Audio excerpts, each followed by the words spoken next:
Let's go, automatic work. Hapon na. So ito, bin-bin pa rin. So may waiting na kami pyesa nito. Ito, binubuo pa rin yung B6. Yung B6 to na Camry. Binubuo pa rin, tinatakpan lang baka maulanan. Yan, na-symbol na siya. So malapit na ito mapaandar. Ayun, oh. So na-symbol na yan. Kasi iniwan mo na kasi maraming mga ginagawa dito mga sir. Honda Civic FD na 1.8. Okay, alam niya sira niyan, ayaw mamatay pagka inop ang susi. Ito naman, Toyota Vios. Balyado lang to, nagmi-misfire siya. Tapos nakita na namin ang sira, throttle body, spark plug, ignition coil. Nakorek na namin, waiting na lang kami dito sa pyesa. Yung paulan na. Alas 3:58 na ng hapon. Dito naman, palit to, palit lahat. Bumili may ari, mga brand new ito. Palit, pinalitan niya lahat, mga bago, lahat. Yan, binili na may-ari, mga bago lahat. Tapos, engine refresh. Ito na siya. Yan, ginagawa. Sa loob, lahat, palit, bago yan, mga support, lahat na support. Tapos yung pinakagitna, yung pinalitan. Dito naman, bagong dating to. May problema. So, tinitingnan ni paring Ariel kasi bagong gawa daw to. Saan ginawa to, pre? Sa Antipolo. So, shout out sa taga Antipolo yung gumawa nito. Ito naman, may tagas pre, no? Oo. Binabarata ni paring Ariel kasi tagas siya. Ginawa na siya pero tumagas siguro. Baka matagal na rin. Siguro ganun. Sa transmission. Tinanggal ni paring Ariel. So, kukuha na ng pyesa. Tapos ito na, ibabalik na yung nire-refresh na Corolla. Yung makina ng BB Altis. Ito na. BB Altis. Nire-refresh na. Malinis na lahat. So, naayos lang yung engine head. Ito yung Santa Fe, no? Yung may leak ng crankshaft tsaka transmission. Okay, so medyo matagal. Ganun naman talaga sakit yan. Dito tayo sa labas. Yun. Dito sa labas naman, ito na yung block nung ano, BB Altis. Ito na yung block na, nalinis na. Yun. So kakasa na lang to, assemble na lang. Ito, lilinisan pa. Ito yung head. Yung head niya sobrang dumi. Dito natagalan paglinis. Pero sa ilalim, naumpisa na, dito lang si babaw. Tapos yan, linisin din. Dito, may Honda CRD na pinalitan ng thermostat, may thermostat. Okay. Waiting sa pyesa, mali ang nabili, papalitan ng bago. Honda CRV. Bumubulwak to nung dumating dito noon. Alright. Yun. Andito si Mamay. Paldo. Yun. Automatic works. May customer tayong Honda City. Yung unang model. Ang problema niya ay automatic to mga sir. On natin susi. Hard start.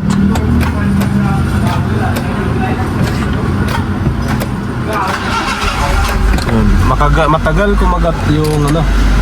Matagal kumagat. Tapos ang taas ng minor. Yan, no? Nagwa-wild. 1.5. Naka-check engine. Rev. May revolution. Ang taas ng minor. Ngayon, buksan natin ang aircon. Bukas tayo ng aircon. Aircon on. Ayan. Aircon natin. Pindot ng AC. Yung bumagsak ng 800, 700. Taas ng minor tapos bagsak pag binuksan ng aircon. Tingnan natin kung anong problema nito. Kasi si Sir ay taga-Tansa. Pinapalitan daw nung gumawa ng ganito. Yan, IACB. Yan, ito pinalit. So, ayos naman. Mukhang orig ang pinalit. Orig to, orig. So, tingnan natin bakit hindi tumino. Yan.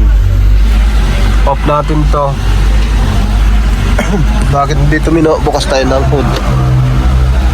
Labas tayo. Yan, ito na. Taas na minor.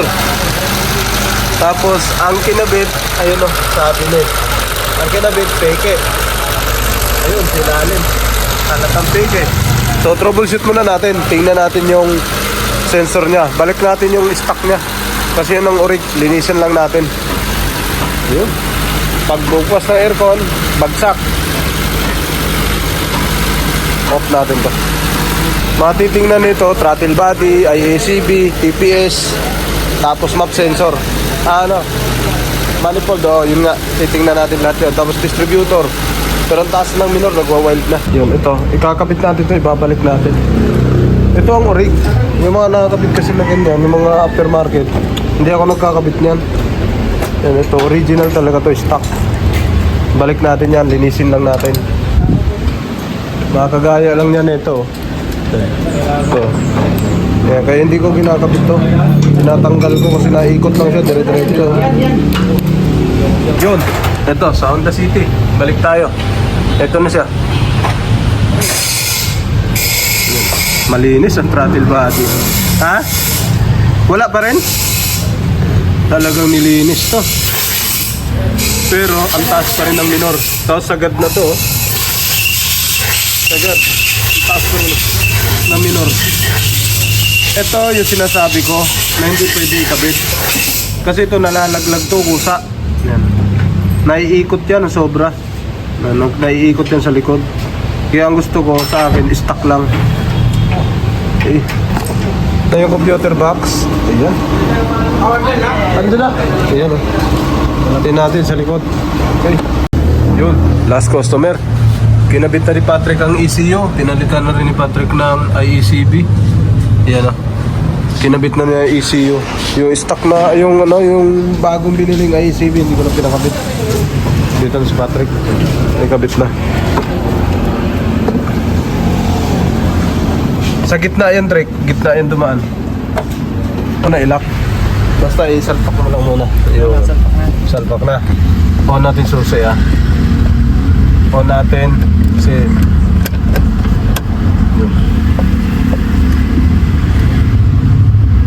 Pag start, sana hindi pumutok.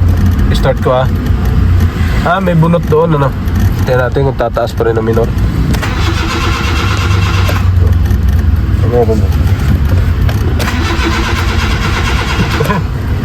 May binunod ka ba doon? Wala. Ano lang?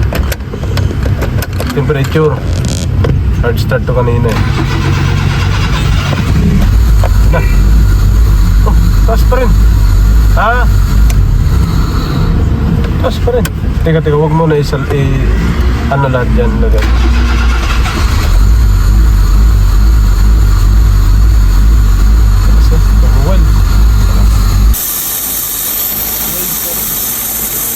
Yun.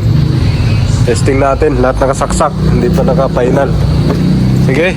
On susi. After ma-repair ang ECU. Check engine. Yan mga sir. Naikabit na namin yung computer box. Ito. Sa loob. So ginawa natin yan So dito. Ang nangyayari kasi pag in-on, naka-check engine na kaagad. Ito ngayon siya. Yan. Nakailaw ang check engine. Sa gilid. Nawala. Okay. Good. Off ulit, on ulit. Check engine is on. Yun, nawala na. Kanina umiilaw agad. Start. Yun. Tsaka ang minor niya hindi na humihinga-hinga. Yun, bumababa na ako kusa. Buksan natin yung aircon, baka masira naman pagka binuksan. Aircon, AC, pindot. Ayun. Solved na mga sir. Natapos din. Ang tagal. Wala na check engine. Hindi rin yung buwan. Set up na lang ng idle to. Off. Off tayo, off. Off. Okay, set up na lang doon. Takpa na. Inabot ng gabi. Alas 7 ng gabi. Yan. Honda City. Honda City Type Hyper 16 valve. Yan. Nawala din ang check engine. Ang tagal ng kalikot. Ang dami niyang inubos na pyesa. Tapos na. Ito na yung final natin mga sir. Ang ginabi na. Yun, alas 7. Alas 7:17. Tapos din. Ito na siya ngayon. Pinapainit ko na lang. Pinapainit ko.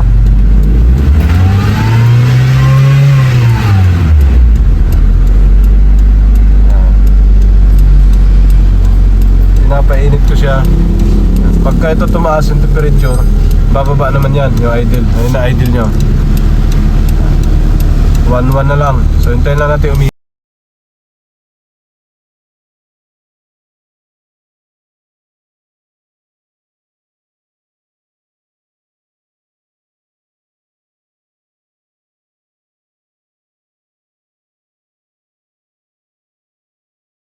Okay, nag-final retouch pa kami. Kasi ginalaw pala nung sa pinagawa ni Sir kanina. Doon daw pinagawa sa malapit sa kanila sa Tansa. May ginalaw. Binago natin. Ito dito. Ito dito. Then set up. Binalik natin. Yan. Binalik ko lang. Binalik natin. Ayos na. Mataas kasi nag-wild ang minor. Nagtaka ako bakit nag-wild. Ang setting nun sakto lang naman. Yan. Ngayon tingnan natin yung minor. Oo. Sa kanina. Yan. Yan na. Ganyan kababa. So malamig pa rin.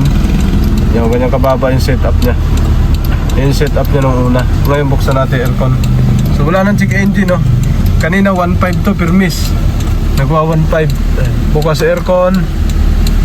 Ikot. Ayun. Okay. Kaya pala binago. Kaya walang check engine.